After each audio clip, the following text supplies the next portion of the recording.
नमस्कार, मैं हूं राज और आप देख रहे हैं pure politics. Straight of Hormuz में वास्तविक स्थिति क्या है यह किसी को नहीं मालूम है। यह डोनाल्ड ट्रंप एक तरफ से कह रहे हैं कि वो सीज फायर को और आगे बढ़ा रहे हैं तब तक जब तक कि कोई समाधान नहीं निकल जाए, लेकिन स्ट्रेट ऑफ हॉर्मुज में पूरी तरह से अफरा तफरी है। किसी के भी जहाज को कोई भी पकड़ ले रहा है। अभी अमेरिका ने ईरान के जहाज को पकड़ लिया, गोलीबारी करवा दी। वहां पे एक जो सर्वाइवर था उसने कहा कि भाई ये तो हमको डुबाने के चक्कर में था, और उसके बदले में अब ईरान अपनी कार्रवाई कर रहा है, वो जहाजों को पकड़ ले रहा है। और अब खबर यह है कि ईरान ने 2 कंटेनर शिप को पकड़ लिया है, जिनमें से कि एक भारत आ रहा था। जी, यह बड़ी चिंता वाली बात है। यह चिंता वाली बात है कि जो 2 कंटेनर शिप को जो ईरान ने पकड़ा है उसमें से एक भारत आने वाला था। तो ईरान को यह भी समझना पड़ेगा कि भाई इस युद्ध में वो हर किसी को शामिल न कर ले और भारत को भी इस तरह से परेशान न करे, क्योंकि भारत ने कभी ईरान के खिलाफ ऐसी बात नहीं की है कि वो भारत के साथ ऐसी हरकत करे। भारत कोई शिप आ रही है तो उसको आप रास्ते में रोक लीजिए, ये भी ठीक नहीं है। अब देखिए, ये जो 2 शिप को पकड़ा है उनमें से एक जो भारत आ रहा था उसको लेकर के बड़ा हंगामा हो गया है कि भाई वो ऐसा कैसे कर सकता है, ऐसा तो वो नहीं कर सकता। भारत अगर कोई शिप आ रहा है तो उसको ईरान को नहीं पकड़ना चाहिए। इसलिए हम लोगों ने बार बार इस बात को कहा है कि ईरान कोई दूध का धुला हुआ नहीं है। स्ट्रेट ऑफ हॉर्मुज पे वो दादागिरी नहीं दिखा सकता, क्योंकि वो एक प्राकृतिक स्ट्रेट है, वो कोई कैनाल नहीं है। वो पनामा कैनाल या सुएज कैनाल की तरह नहीं है कि आप जबरदस्ती आप उस पर वहां जहाज को रोकेंगे। तो डोनाल्ड ट्रंप जिस तरह की हरकत कर रहे हैं ना, उसका खामियाजा पूरी दुनिया को भुगतना पड़ रहा है। और ये भारत आ रही शिप को जिस तरह से ईरान ने पकड़ा है, रोका है, इसके बाद भारत सरकार को ईरान को बताना पड़ेगा कड़े शब्दों में कि यह बिल्कुल ठीक नहीं है। ये भारत के साथ जो ईरान की गद्दारी है इसके बारे में उसे चेताना बहुत जरूरी है। लेकिन अगर पूरी चीज को अगर आप एक साथ देखेंगे तो ट्रंप जिस तरह से इस शांति वार्ता को आगे बढ़ा रहे हैं ना, उससे पूरा कंफ्यूजन है। और ईरान बिल्कुल नाराज है। किससे ईरान नाराज है? ट्रंप के लिए जो दलाली कर रहा है आसिम मुनीर और शहबाज शरीफ, इन दोनों से ईरान बेहद नाराज है। और पहली बार ईरान ने नाम लेकर के पाकिस्तान, आसिम मुनीर, इनको दोषी ठहराया और यह कहा है कि ये लोग ट्रंप के लिए दलाली कर रहे हैं, अमेरिका के दलाल बने हुए ये लोग। और ये पहली बार ऐसा हुआ है कि ईरान ने यह कहा है। अब देखिए, ट्रंप तो किसी तरह से इस युद्ध से बाहर निकलना चाहते हैं। वो उनको ऐसा लगता है कि भाई अब इसमें हमें एक निर्णायक जीत नहीं मिल सकती, क्योंकि ये अपनी सेना को ईरान के अंदर नहीं भेज सकते। तो अब ट्रंप ने क्या कहा? ट्रंप ने कहा कि हम किसी तरह से सीज फायर चाहते हैं, और उसने एक दलाल पकड़ा आसिम मुनीर को। और आसिम मुनीर ट्रंप के कहने पे जो ट्रंप कहता है वही आसिम मुनीर उसको दोहरा देता है। और इस बात को अब ईरान ने पकड़ लिया है। अब देखिए, इस्लामाबाद में वार्ता होने वाली थी। ईरान ये समझ गया कि ये जो आसिम मुनीर और शहबाज शरीफ हैं ये ट्रंप के इशारे पे नाच रहे हैं।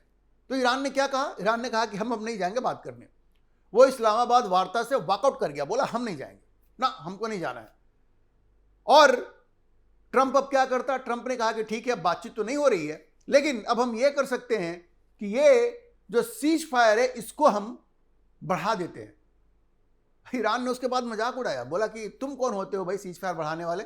तुम तो हार गए हो इस युद्ध को, और अपना चेहरा छिपाने के लिए अब तुम सीज फायर को बढ़ा रहे हो। ट्रंप की हरकत ही वही है। उसने ऐसे लोगों को मीडिएटर बनाया है जो अब एक्सपोज हो गए हैं। और आगे सुनिए, ट्रंप ने जो ट्वीट किया सीज फायर से संबंधित, उसमें उसने क्या लिखा? ट्रंप ने लिखा कि फील्ड मार्शल आसिम मुनीर और शहबाज शरीफ के रिक्वेस्ट पे हम ये सीज फायर बढ़ा रहे हैं। जी, आसिम मुनीर और शहबाज शरीफ के रिक्वेस्ट पे।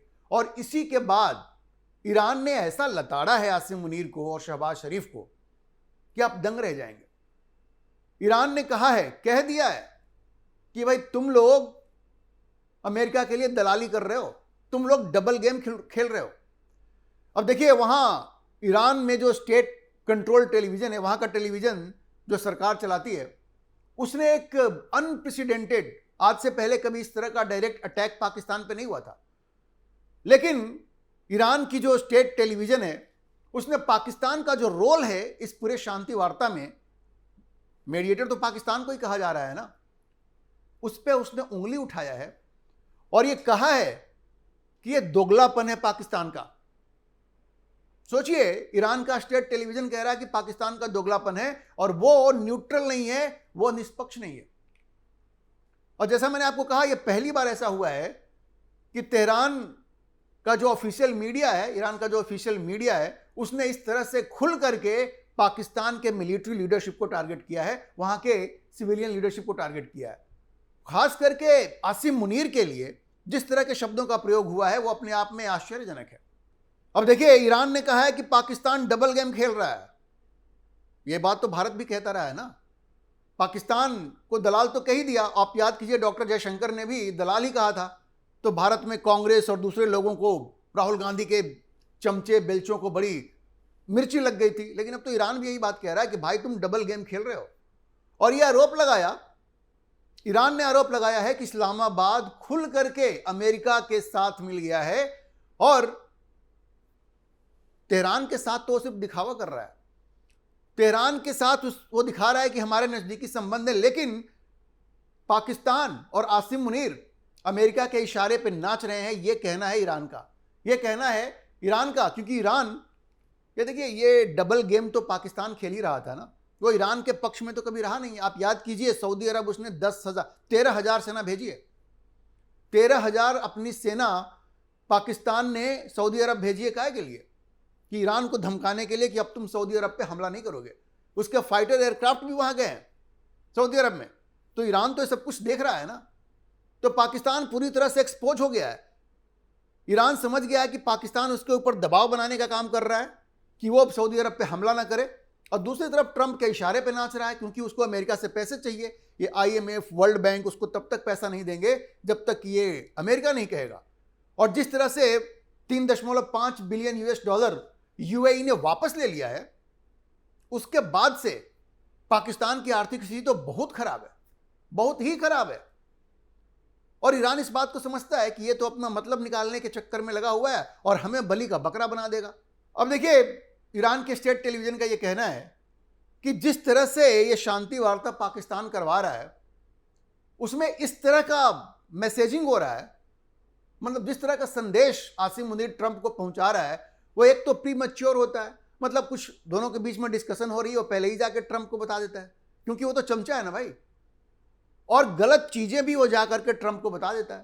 भाई, ईरान का कहना यह है कि बातचीत कुछ और होती है और वहां जाकर ट्रंप को वो कुछ और बता देता है। आपको याद होगा, JD वेंस ने इसीलिए तो कहा था कि ये लेबनान इस डील का हिस्सा नहीं था, लेकिन पाकिस्तान ने कह दिया कि लेबनान भी इसका हिस्सा है।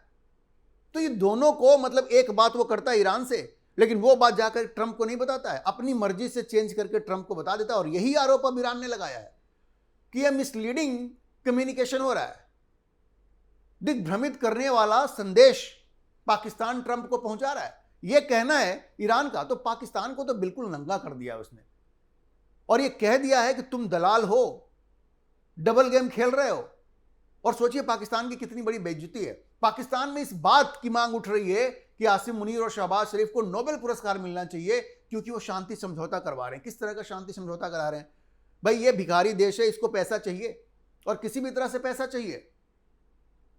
अमेरिका के इशारे पर नाच करके ईरान का जो होना है सो होगा, उसको ईरान से मतलब नहीं है। वो किसी तरह से ट्रंप को उसकी मनपसंद डील दिलवाना चाहता है आसिम मुनीर, ताकि उसका ग्राफ ऊपर जाए, पाकिस्तान का ग्राफ ऊपर जाए और पाकिस्तान को कुछ पैसे मिल जाए। और ईरान अब इस बात को समझ गया है कि पाकिस्तान ईरान का भला नहीं चाहता है, वो सिर्फ अपना भला कैसे हो ये चीज चाहता है।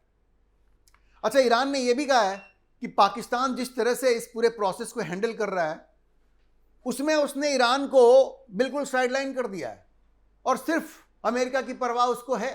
और मजे की बात यह है कि ईरान ने पब्लिकली सिंगल आउट किया है आसिम मुनीर को, नाम लिया आसिम मुनीर का और कहा है कि वो निष्पक्ष नहीं है, वो बायस्ड है। अब देखिए, उस स्टेट टेलीविजन पे जो ईरान के कमेंटेटर्स हैं, उन्होंने आरोप लगाया कि ये जो आसिम मुनीर है वो तेहरान के प्रपोजल को लेकर के वाशिंगटन तो गया, लेकिन उस पर क्या बातचीत हुई वो उसने वापस ईरान को नहीं बताया। और इसलिए यह बिल्कुल एक तरफा मीडिएशन हो रहा है, वो सिर्फ अमेरिका की बात सुनता है और अमेरिका क्या चाहता है वो आकर के ईरान को बताता है। ईरान क्या चाहता है ये वो जाकर के ट्रंप को नहीं बताता, और ना ही ट्रंप का रिएक्शन क्या था, ट्रंप क्या कहता है ये ईरान को बताता है। भाई वो सिर्फ ये बताता है कि ट्रंप का ये कहना है कि इस तरह से समाधान निकल सकता है, समझौता हो सकता है। ईरान कहता है भाई हमारी बात भी तो सुन लो, हम क्या चाहते हैं ये भी तो सुन लो। लेकिन ईरान क्या चाहता है इस बात को आसिम मुनीर तवज्जो नहीं दे रहा है, और इस बात को ईरान की जो स्टेट मीडिया, स्टेट टेलीविजन है, उसने बड़े स्पष्ट रूप से कहा है, और आसिम मुनीर का नाम लेकर के एक तरह से समझिए उसको गालियां दी हैं। ईरान ने कहा कि कम से कम 15 से 16 ऐसे डिमांड थे जो कि अमेरिका ने किए और वो उसको बताए गए, लेकिन तेहरान का जो ओरिजिनल 10 पॉइंट का फ्रेमवर्क था उस पर कोई चर्चा ही नहीं हुई, पाकिस्तान ने उस पर कुछ बोला ही नहीं। और इसीलिए ईरान का यह कहना है कि पाकिस्तान की जो क्रेडिबिलिटी है एज ए मीडिएटर, बीच में जो मीडिएटर है उसकी क्रेडिबिलिटी खत्म हो गई है और एक ट्रस्ट डेफिसिट हो गया है, विश्वास की कमी हो गई है। अब ईरान पाकिस्तान पर भरोसा नहीं करता। जी, उसके स्टेट टेलीविजन ने साफ साफ कह दिया है कि अब ईरान पाकिस्तान पर भरोसा नहीं करता। अब देखिए अभी स्थिति यह है कि ट्रंप ने सीज फायर तो बढ़ा दिया है, लेकिन कोई सॉल्यूशन निकलता हुआ नहीं दिख रहा है। उसकी वजह यह है कि कोई ईमानदार मध्यस्थता नहीं हो रही है। पाकिस्तान मध्यस्थता ईमानदारी से नहीं कर रहा, और अब तो ईरान ने ही उंगली उठा दी है कि वो कुछ बात करता है अमेरिका से, कुछ बात करता है ईरान से, वो कोई बात ही नहीं हो रही है और वो बायस्ड है। अमेरिका के इशारे पे आसिम मुनीर और शहबाज शरीफ दोनों नाच रहे, तो ईरान ने कह दिया, तो समझिए कि कोई समझौता हो पाएगा इसमें तो शक है, कोई समझौता हो पाएगा इसमें शक है, और दोनों तरफ विश्वास की बड़ी कमी है। देखिए कोई जहाज ईरान का अमेरिका पकड़ ले रहा है, और अब ईरान दूसरों के जहाज़ों को पकड़ ले रहा है। अभी उसने भारत आ रहे एक जहाज को पकड़ लिया। इस बारे में भारत को चेताना चाहिए ईरान को, वो बात तो अपनी जगह पे है। लेकिन एक बात समझने की है, पाकिस्तान के वश की बात नहीं है कि वो इस समस्या का कोई समाधान निकाल सके। क्यों? क्योंकि इसमें एक जो महत्वपूर्ण देश है, और बात सिर्फ अमेरिका और ईरान के बीच में हो रही है। भाई इजराइल कहां गया? इजराइल तो मेन देश है। सीमा किसकी लगती है वहां पे? फायरिंग किसके बीच में होती है? मिसाइल्स कौन कौन छोड़ता है एक दूसरे के यहां? असल झगड़ा तो इजराइल के साथ है ना, ईरान और इजराइल का है, और इजराइल से कोई बात ही नहीं कर रहा। इसीलिए जब दुनिया के एक्सपर्ट्स ने यह कहा कि भाई प्रधानमंत्री मोदी को इसमें इंक्लूड करो इस बातचीत में, क्योंकि सिर्फ प्रधानमंत्री मोदी ही हैं जो इसका सॉल्यूशन निकाल सकते हैं। ये पाकिस्तान का आसिम मुनीर नहीं निकाल सकता, क्योंकि नेतन्याहू सुनेंगे आसिम मुनीर की। भाई इजराइल तो साफ साफ कहता है कि पाकिस्तान एक आतंकी देश है, वो एक मध्यस्थ नहीं हो सकता, बिल्कुल नहीं हो सकता। इसलिए प्रधानमंत्री मोदी को इसमें इंक्लूड करना बड़ा जरूरी है, क्योंकि सिर्फ प्रधानमंत्री मोदी ही हैं जो ईरान से भी बात कर सकते हैं, नेतन्याहू से भी बात कर सकते हैं, और ट्रंप से भी बात कर सकते हैं। तो इस बात को ट्रंप को भी समझना पड़ेगा। पाकिस्तान कोई समाधान नहीं दे सकता, कोई सॉल्यूशन नहीं निकाल सकता।